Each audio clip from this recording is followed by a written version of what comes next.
প্রায় ২ মাসের জন্য নতুন একটি চাঁদ পেতে যাচ্ছে বিশ্ব। শুনতে অবাক লাগলেও এটাই সত্যি। বিজ্ঞানীরা বলছেন একটি ছোট গ্রহাণু আমাদের গ্রহকে প্রদক্ষিণ করতে শুরু করবে, আর তখনই এটি চাঁদের মতো দেখা যাবে। এই চাঁদের নাম রাখা হয়েছে মিনিমুন, কারণ মহাকাশ কেন্দ্র ছাড়া তা দেখা যাবে না বলে জানিয়েছেন গবেষকরা। মার্কিন সংবাদ মাধ্যম সিবিএস নিউজের প্রতিবেদনে বলা হয়, আগামী ২৯ সেপ্টেম্বর থেকে নভেম্বরের ২৫ তারিখ পর্যন্ত পৃথিবীর আকাশে উদয় হবে ক্ষুদ্র চাঁদ।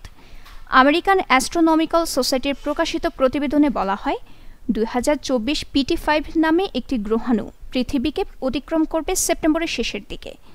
গত মাসেই এই গ্রহাণুর অস্তিত্ব মিলেছে।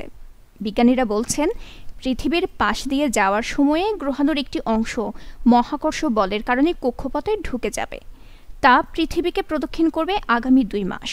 তারপর ধীরে ধীরে আকর্ষণ কাটিয়ে ফের চলে যাবে নিজের পথে।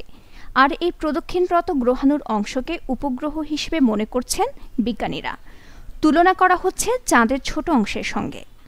গবেষণার প্রধান লেখক কার্লোস দে লা ফুয়েন্তে মার্কোস বলেন, মিনিমুনটি সাধারণ টেলিস্কোপ বা দূরবীন দিয়ে দেখতে খুব ছোট হবে, তবে শক্তিশালী সরঞ্জাম দিয়ে পেশাদার জ্যোতির্বিজ্ঞানীরা এটি শনাক্ত করতে সক্ষম হবেন।